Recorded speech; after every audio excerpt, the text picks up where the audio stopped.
Saya ingin mengajak Anda untuk meneruskan pembahasan kita mengenai mendorong orang untuk terus bergerak melakukan perubahan. Ingat, pertama-tama kita harus membukakan mata orang untuk bisa melihat. Yang kedua, setelah melihat, mereka diajak bergerak. Ketika bergerak, langkah pertama adalah kita kurangi dulu persepsi terhadap resiko. Sehingga mereka nyaman untuk berjalan bergerak, masuk ke sebuah lorong yang mereka yakini jalan ini sudah aman, tidak berbahaya. Kemudian saya kira selain menciptakan lingkungan yang aman yang membuat orang bisa bergerak adalah membuat perubahan ini clear. Clarity, membuat ini menjadi jelas, bersih, terang, mudah untuk dijalani. Kurang lebihnya kira-kira seperti inilah. Anda menjadi dosen atau menjadi guru, Anda mengajar, Anda menginginkan anak-anak Anda berhasil. Anda ingin melakukan perubahan, tadinya murid-murid tingkat kegagalan tinggi menjadi lebih rendah sehingga mereka lebih berhasil. Tetapi ketika Anda melihat situasinya, jumlah mata pelajarannya banyak sekali. Sudah begitu, sudah mata pelajarannya banyak, bukunya tebal-tebal. Dan para pengajar kemudian punya tendensi ingin menunjukkan bahwa mereka pintar. Caranya adalah mereka kemudian memberikan buku yang sebanyak-banyaknya, mereka harus membaca dalam waktu yang singkat. Bagaimana mungkin mereka bisa mencapai tujuan itu? It is impossible.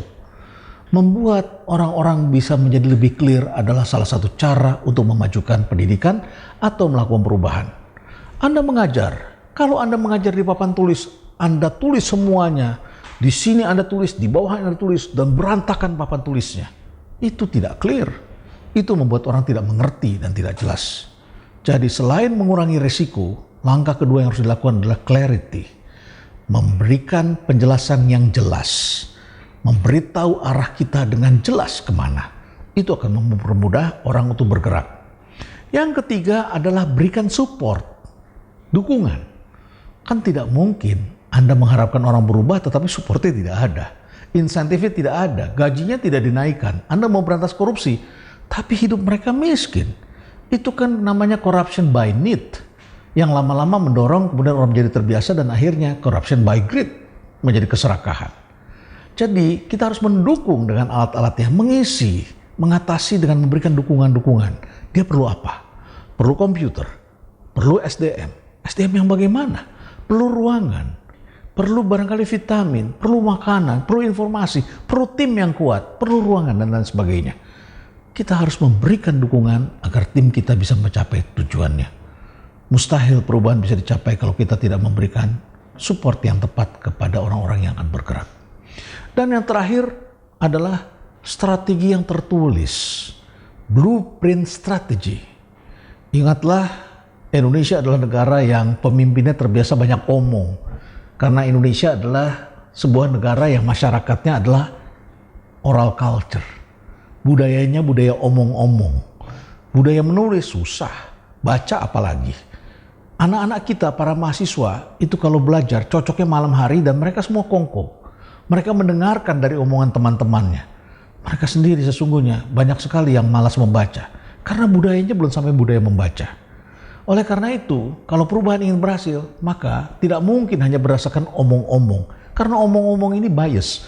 Omong-omong ini bisa sampai ke ujungnya sudah tidak sama. Supaya orang bisa kembali melihat apakah komitmen sudah dijalankan. Apakah tadi kesepakatan kita sudah jelas. Itu harus dituangkan dalam strategi tertulis. Ini yang kita sebut dengan blueprint strategi. Orang boleh berganti, tapi strategi harus berjalan terus. Sama seperti pidatonya Kennedy tahun 1961. Mendaratkan manusia ke bulan dan membawa mereka dengan selamat ke muka bumi ini pada akhir dekade ini. 1963, Kennedy tewas ditembak. Tapi komitmennya jalan terus. Semua orang tahu bahwa visi mereka adalah mendaratkan manusia ke bulan sana dan bawa kembali dengan selamat sebelum tahun 1970. Dan 1969 mereka berhasil sampai ke bumi.